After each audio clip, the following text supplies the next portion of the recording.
Step number 3, plan your success. More tips on planning your success. When it comes to the bar, how high should you set it? I set my personal bar as high as I can, with the expectation that I may never reach it, and I don't care if I do. The goal is not to reach the bar or go over it, but to raise it so high that you continually push yourself higher and harder, faster and farther. As a result, even if you never reach it, your performance gets better and better, stronger and better, and just, Imagine chasing something and then you catch it. The race is over, right? How do you grow now?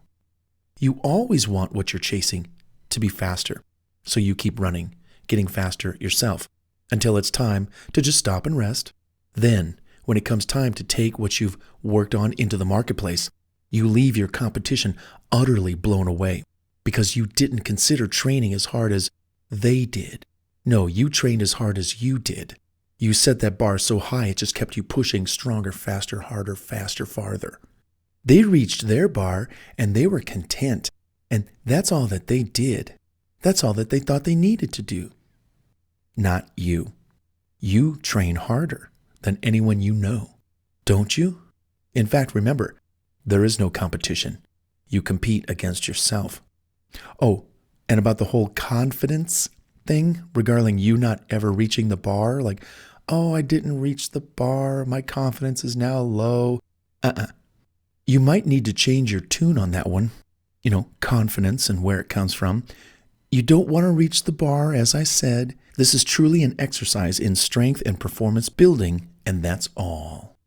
In your plan, let's note who will be your go-to person for support and what resources you can count on as challenges arise. This might be a good time to consider hiring a personal coach or being able to rely on a good friend, family member, or other person who knows what they're talking about and can really help you. This should be someone that you can confide in and will give you some direction when there are hard decisions and changes to make. Imagine the possibilities of working with someone who is a genuine source of inspiration and is interested and focused on you achieving your life dreams and or professional goals. When you have someone that you can trust explicitly, who won't tell the world about what you're doing, they'll keep it to themselves in private, and you're able to talk things out, that does wonders for you, not feeling the need to tell other people who would be more inclined to be cynical about what it is that you're trying to accomplish. And I'll give you a quick example. I've had a couple people, one or two, in my life, who I always enjoyed our conversations. I could tell them anything I was up to, even some of the secret stuff I was working on and planning on. Why? Because they didn't know any of my friends. They didn't know any of my people. They weren't even online. They didn't have a website. They didn't have social media. They didn't have any of that stuff. It was almost like talking to a box in the corner of your closet, or I don't know, I'm just trying to picture something right now. The point is these people were like talking to a quiet, secret confidant. And they had no reason to tell anybody else. They truly enjoyed our conversations. They were thrilled at our talking. Bart, your life is a whirlwind. Wow. You got a lot going on, but it is very interesting to hear. And do you know what I discovered over time? Being able to talk to someone like that, even though they didn't really have anything to contribute per se, I was able to get it out, organize thoughts, bounce things off someone, just kind of use them to unload my mind a little bit. Because that's what happens when you keep it all to yourself. You accumulate it all and, it becomes kind of a mental burden. It's like, oh, I just want to unload some of this. So what I did was I found one or two people who had nothing to do with my business, nothing to do with my industry, nothing to do with anything at all. But they just truly liked hearing my stories about what I'm doing. And that was therapeutic to me. Pretty cool. I hope you can find someone like that yourself in your area, and sometimes it can be a parent, or it could be a family member or a friend who has a day job, but you're the crazy one out there doing the whole entrepreneurial thing, All right, good. Hey, stay focused on the now when pursuing your ambition. What do I mean by that? Well, be honest with yourself, because fantasy sometimes can lead to disappointment, especially if you don't have a plan. If you don't have the energy or the enthusiasm for the journey, you won't have the stamina to do whatever it takes to get there.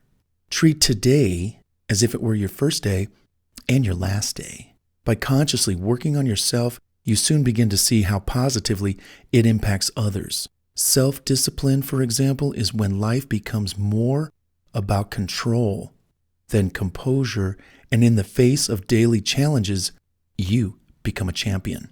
So stay focused on the now when pursuing your ambition. What has to be done now? Let's get it done. I'm not dreaming too much about the future. I know it's there. It'll come to me when it's ready. But right now, what has to be done? Do know you don't have to pursue your dreams or vision the same way others did. You can do it differently or in a unique method that caters more to your talents. So when devising your plan, customize it to suit your strengths. You don't have to listen to how others pulled off their success or lack thereof. Many people, they're drifters, spectators, bystanders, watching life go by. They may plan to build a house, win a race, but they lack the energy and how to create a compelling plan to get them where they want to go or what they want to be. So, in your eyes, it's all about you. It all begins with you. It's your plan. You devise it how you want based on your strengths, your weaknesses, your ability to do research, your ability to bring in, what do you have to bring in to make your dreams come alive? You can do it differently, but you can perhaps achieve the same results. Success, your way. Now, revisit your plan from time to time and make adjustments as needed. If your destination makes sense to you, so should the track you will follow. When I first developed a plan for my life, it started out as a 5-page little bulleted list of action items that eventually turned into many more pages. I did this for several of my businesses and was amazed at the amount of information I accumulated on something as basic as fill in the blank. You know, my plans have often morphed into 40 and 50-page documents. A word of advice: when you are working with several different plans, you will need to declutter and be certain that you can dedicate blocks of time to a single task or plan so that you don't miss a beat or run off the road. The point is revisit these plans or plan from time to time. Make your adjustments. Assess, you know what? I've got a plan for this project, but I'm going to put it aside for a little while so I can focus on this plan. Because I want this plan to happen right away. I can see it coming to fruition a little sooner than the other plans. Yeah, good. I'm glad that once a week, once a month, twice a month, daily, hourly, I revisit my plans from time to time to make adjustments when needed. All right.